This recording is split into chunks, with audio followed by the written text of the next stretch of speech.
CPIM এর শ্রমিক কৃষক ক্ষেত মজুর ও বস্তি সংগঠনের বিডিও দপ্তর অভিযান ঘিরে ধুন্ধুমার জলপাইগুড়িতে।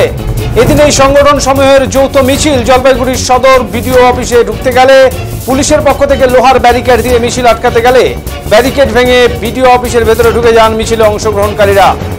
মূলত 100 দিনের কাজ দ্রুত চালু করা, চা বাগানের শ্রমিকদের ন্যূনতম মজুরি, কৃষকদের জমির পাট্টা, সারের কালোবাজারি বন্ধ করা সহ একাধিক দাবিতে এদিনের এই কর্মসূচি বলে জানান সারা ভারত ক্ষেত মজুর সংগঠনের রাজ্য সভাপতি তুষার ঘোষ।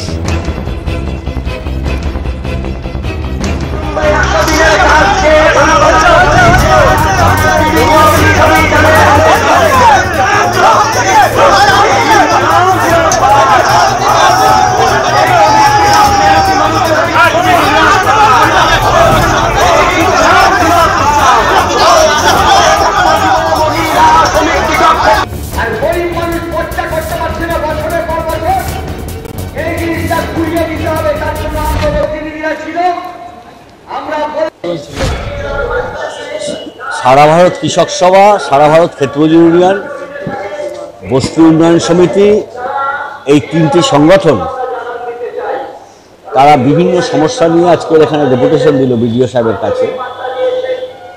প্রথম যেটা দাবি ছিল, পশ্চিমবাংলা এখন মূল সংকট হলো গ্রামের গরিব মানুষের কাজ নেই।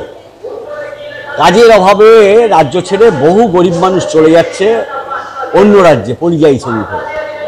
পরিযায়ী শ্রমিকদের দুর্দশা, অনেকেই মৃত্যু ঘটিয়ে এখন তো একটা নতুন ঝামেলা বেঁধেছে। বাংলা ভাষা ইত্যাদি কথাবার্তা নিয়ে বাংলাদেশি বলে পুশ করাচ্ছে, বাংলাদেশে পুশ করে ফেলছে, সমস্যায় জর্জরিত। 100 দিনের কাজ পশ্চিমবাংলায় তৃণমূলের দুর্নীতি এবং বিজেপির অনীহা কেন্দ্রীয় সরকারের ফলে 3 বছর 6 মাস ধরে বন্ধ। হাইকোর্ট রায় দিয়েছে 2025 পয়লা আগস্ট থেকে এই কাজটা শুরু করার কথা, কিন্তু শুরু হচ্ছে না।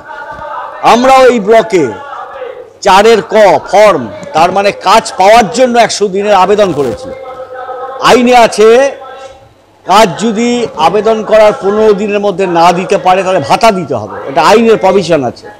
সেই দাবি আমরা এখানে করেছি, কাজ দিন না হলে ভাতা দিন, এই দাবি এখানে করা হয়েছে। তারপর কি হবে? 2 নম্বর দাবি যেটা আমাদের এখানে করা হয়েছে সেটা হলো বিএলআর অফিসে এক লুটতরাজ চলছে। এখানে পয়সা লোক যারা প্রমোটারি করছে তাদের সঙ্গে সঙ্গে পর্চা হয়ে যাচ্ছে।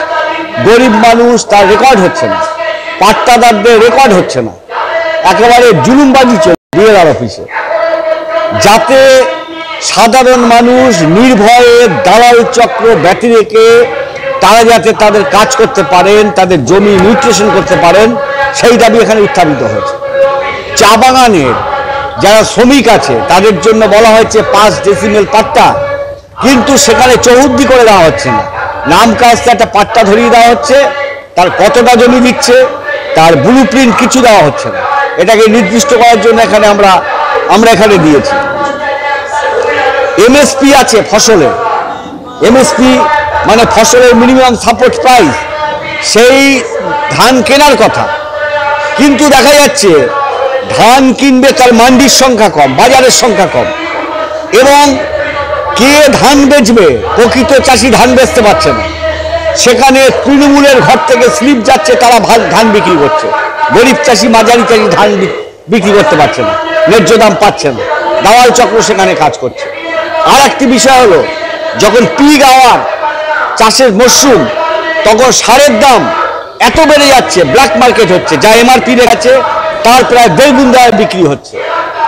আমরা বিডিওর সাথে কথা বললাম, এটা তো আপনার হাতে আছে, এসব অসাধু ডিলারদের ধরা হোক, যাতে কৃষকরা সঠিক দামে মানে সার কিনতে পারে।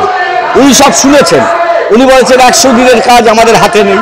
তাহলে আমরা বলেছি যে 100 দিনে যদি ভাতা না দিতে পারে আপনাকে পার্টি করে হাইকোর্টে আমাদের কেস করতে হবে।